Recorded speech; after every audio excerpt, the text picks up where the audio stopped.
It's time to bring you up to speed with what's happening globally and in Nigeria. The headline says Australian writer Yang Hun-jeng sentenced to death. Chile wildfires claim 112 lives, death toll rising. US Senate discloses 118 billion US dollars deal on border and aid. Singapore's ruling party struggles with scandal, and Israeli soldiers juggle politics and war reality. Yang Hun-jeng, Australian writer who was detained in China on espionage charges in 2018, has been handed a suspended death sentence by a court in Beijing. The terms of the sentence mean Yang's sentence could be converted to life imprisonment for good behavior. Australian Foreign Minister Penny Wong said, according to reports, as she confirmed the sentence, the Australian government is appalled by this outcome. She said, according to reports. Wong said Canberra will be reacting in the stronger terms, including by subpoenaing the Chinese ambassador. In January 2019, a young 58-year-old blogger and pro-democracy activist was arrested when he arrived at Guangzhou Airport with his wife and was accused of having endangered national security with particularly serious harm to the country and the people. Yang, a Chinese-born Australian, has denied the charges against him, as have his friends and family. A former Australian government described the writer's detention as unacceptable. On Monday, supporters responded with dismay to the sentence. He is punished by the Chinese government for his criticism of human rights abuses in China and his advocacy for universal values such as human rights, democracy, and the rule of law. Friend and colleague Feng Chongyi was quoted as saying, Feng said Yang's family, who were in court, had told him of the sentence. Feng previously said Yang worked for the Chinese Ministry of State Security, MSS, at the provincial level for 14 years and started writing spy novels as he became more frustrated with his works. Yang, in 2000, was moved to Australia and 5 years later started studying under Feng at the University of Technology, Sydney, where he transformed himself into a liberal. At the time of detention, he was working in New York. Yang was put on trial in May 2021, having had limited access to lawyers. China has not publicized the precise charges against him or which country he is alleged to have been spying for. Authorities have said the death toll from intense wildfires in Chile has risen to at least 112 people, with hundreds more missing. On Sunday, President Gabriel Boric warned that casualties will rise significantly as forest fires continued to blaze in the central region of Valparaiso. Authorities said 200 people were reported missing in and around the city of Vina del Mar, a popular beach resort where some of the most intense fires have raged. Many neighborhoods on the eastern edge of the city, which is known for its yearly international music festival, were destroyed by flames, leaving residents to sift through the remains of their burnt-out homes. On Friday, Boric declared a state of emergency as he promised support for people trying to recover from the disaster. Nearly 26,000 hectares, that's 24,000 acres of land, had been burned across the Latin American countries, central and southern regions as of Sunday, according to the National Disaster Service, SENAPRED. Some 1,400 firefighters and 1,300 military personnel, as well as 31 firefighting helicopters and aeroplanes, have been deployed to fight the fires, according to authorities. Wildfires are not unusual in Chile during the summer months, and about 27 people died in a spate of blazes in the south-central region of the country last year. However, the season's fires have been far fatal than past blazes, including fires in 2017 that killed at least 11 people and were widely described as the worst in the country's history. During his Sunday address, Pope Francis, who hails from neighboring Argentina, called for prayers for the dead and wounded in the devastating fires in Chile. The fires followed record high temperatures, low humidity, and high wind speeds in central Chile, driven by the El Nino weather pattern. Experts have cautioned that natural disasters such as wildfires are likely to become more common due to warming temperatures caused by climate change. Now, the United States Senate has disclosed an 118 billion US dollars bipartisan deal that will increase border security and provide wartime aid for Israel and Ukraine.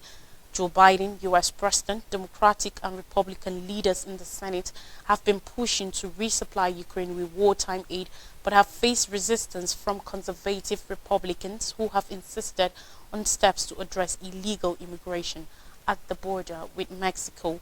On Sunday, the bill was announced will offer 60 billion US dollars in aid to Ukraine, whose efforts to push back Russia's invasion have been hampered by a halt in US shipments of ammunition and missiles. The deal will also deliver 14.1 billion US dollars in military aid to Israel, 2.44 billion US dollars to tackle security in the Red Sea, where Yemen's Houthi rebels have launched dozens of attacks on commercial shipping, and 4.83 billion US dollars to support partners in Asia, where tensions have stoked between China and Taiwan. Under the deal, the president will be granted fresh powers to immediately expel migrants if authorities become overwhelmed with asylum claims, and applications at the border will be subjected to quicker and tougher enforcement. Illegal immigration is expected to be a key issue during the presidential election in November, with Republican frontrunner Donald Trump campaigning heavily on claims of an invasion from the southern border. Biden on Sunday urged Congress to swiftly pass the deal so he could sign into law, warning Republicans who have expressed alarm about the security of the border that doing nothing is not an option.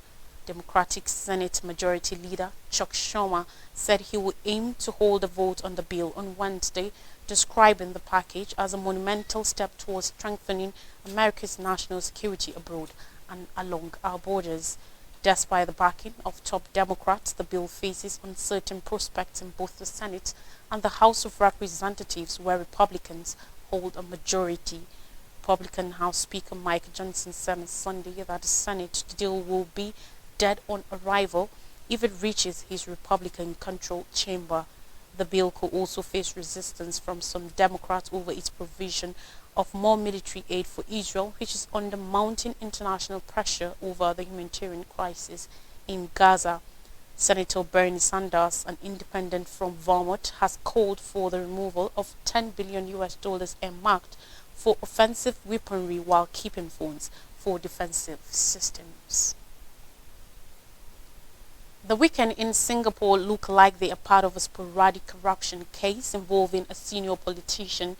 Ex-cabinet minister S. Iswaran is alleged to have received over 380,000 Singapore dollars, that's 283,000 US dollars worth of gifts from Malaysian billionaire Ong Beng Seng, including tickets for West End shows and football matches, some of them in exchange for advancing Ong's business interests.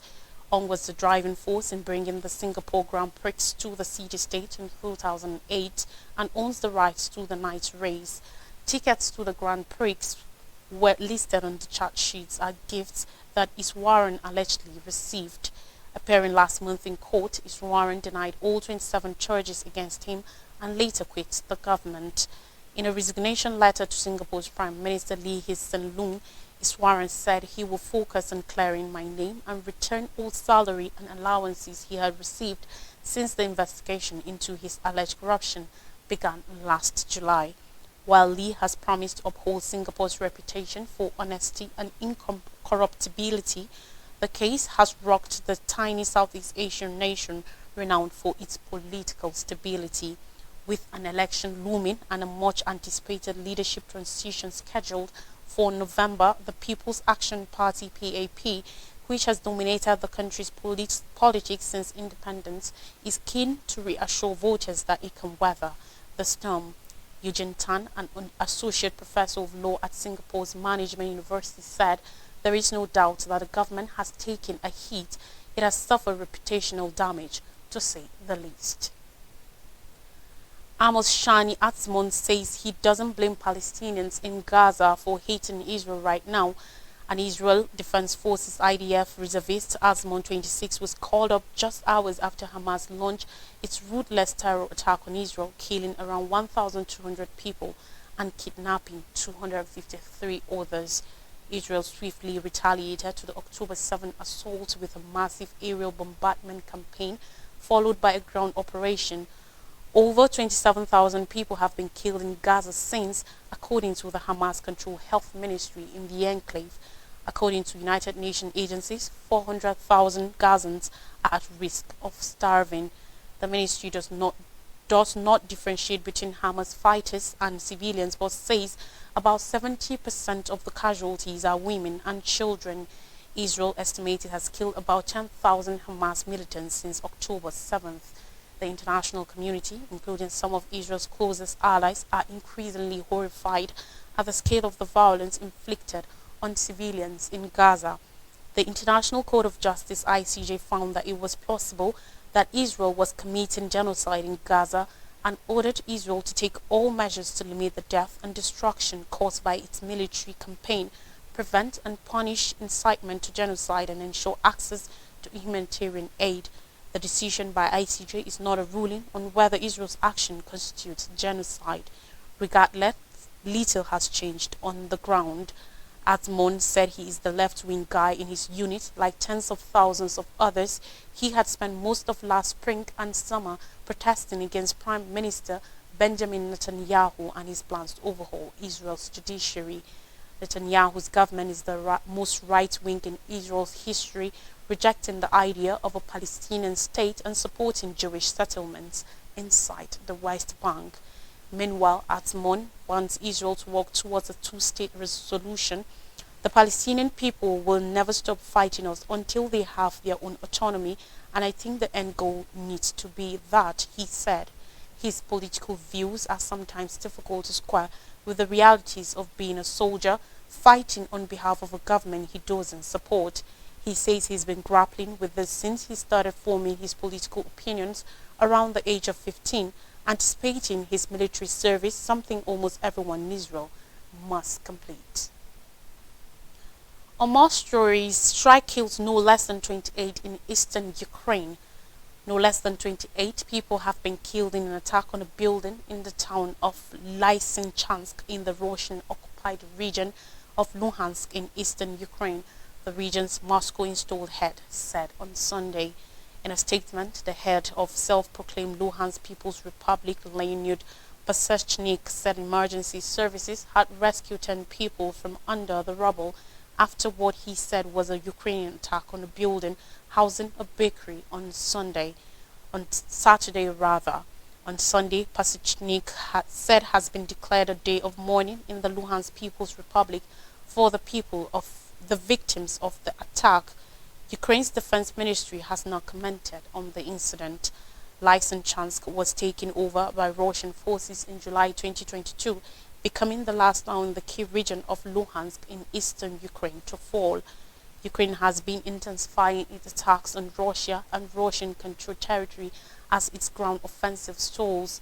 Ukraine's military intelligence earlier this week says it sank a Russian warship off the coast of Crimea, landing the latest in a series of blows to Russia's Black Sea Fleet. Last month, the Russian Defense Ministry said it stopped Ukrainian drones headed toward Moscow and St. Petersburg.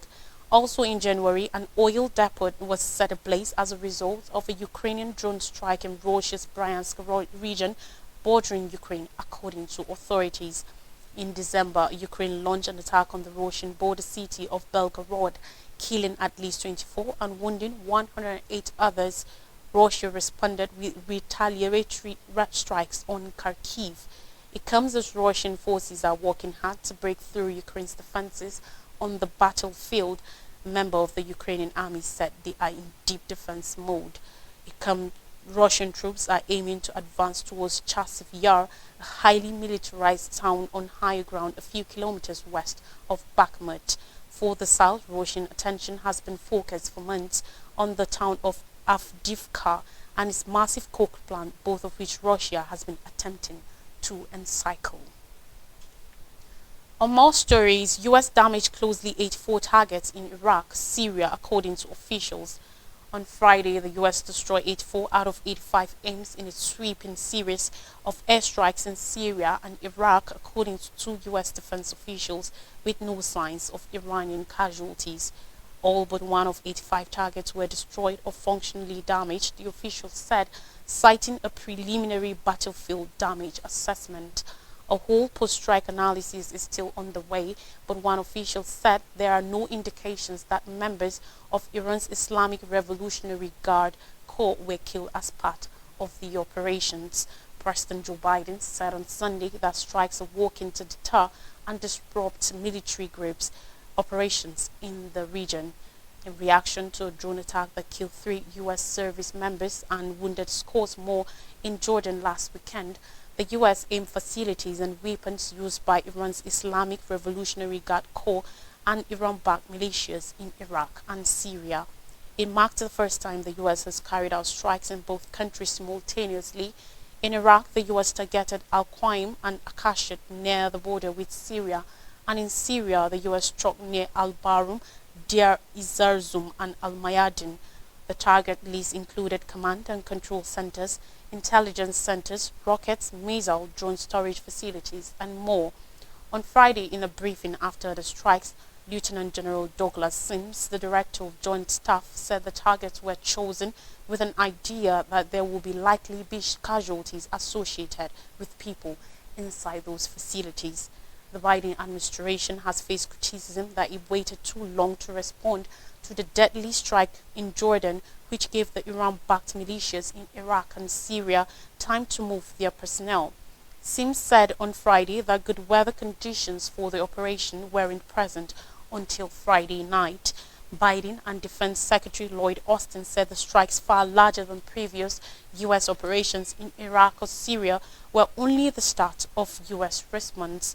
National Security Advisor Jake Sullivan said, according to a report on that State of the Union earlier Sunday, that the U.S. retaliation for the strike that killed 3 U.S. service members was not over. Sullivan called the Friday strikes the beginning of our response, and there will be more steps to come.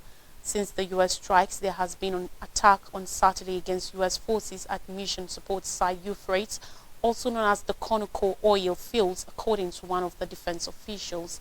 The attack consisted of 2 rockets launched against the site with no injuries or damage reported. Anxiety in Palestine over Israeli plan to extend push to Rafah. On Sunday, as trucks carrying humanitarian aid entered the Gaza Strip through the Rafah border crossing with Egypt, there were growing concerns over the humanitarian situation in the Palestinian enclave. The delivery of much-needed aid to Gaza's 2.3 million people has been further complicated by a decision by several donor countries to pause funds for the United Nations Refugee Agency for Palestinians, UNRWA, the main humanitarian agency in Gaza. Over a dozen countries, including the United States, announced they will halt contributions to United Nations RWA following Israeli allegations that 12 of the agency's workers participated in the 7th October attacks in Israel. The UN organization was established in 1949 to help Palestinians displaced during the 1948 war following Israel's declaration of independence, and continues to play a pivotal role in the Gaza enclave.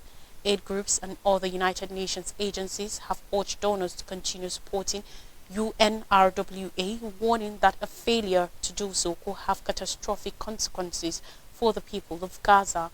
Rafah is seen as the last refuge for the enclave's displaced people. There is rising fears for the safety of the close to 2 million Palestinians who are crammed into the southern city amidst fears that Israel plans to extend its offensive against Hamas to Rafah. This could push the refugees across the border into Egypt. The war in Hamas-run Gaza has leveled vast swaths of the tiny besieged enclave, displaced 85% of its population, and pushed a quarter of residents to the brink of starvation. Health officials in Gaza says over 27,000 Palestinians, mostly women and children, have since been killed in the Israel ground and air campaign. We'll take a quick break, and when we come back, I'll bring you more stories. Don't go anywhere.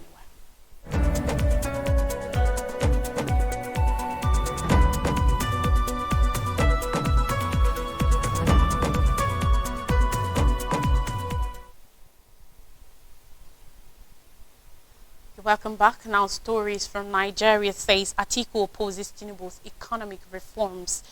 Atiku Abubakar, the presidential candidate of the People's Democratic Party (PDP) in the 2023 general elections, has criticized President Bola Tinubu's economic policies. He explained that the president's performance on the economic front over the past 6 to 7 months has been catastrophic. He said this in a statement in Abuja on Sunday. Atiku said, and I quote, "The economy's performance has in recent weeks and months been a subject of intense discourse among Nigerian citizens at home and abroad. Nigerians are gravely concerned, and rightly so, that Tinubu's poor response to Nigeria's economic challenges is setting the stage for a prolonged and deeper domestic economic crisis. His economic policies, drawn from a so-called renewed hope agenda, are ironically dashing hopes, creating pain, and causing despair. The private sector is shrinking by the day as small businesses are emasculated and as multinational companies, confused and weary of the economy, leave Nigeria in droves. The intense cost of living pressures has created more misery for the poor in towns and villages. There is hunger in the land as basic commodities, including bread, are becoming out of reach for average Nigerians.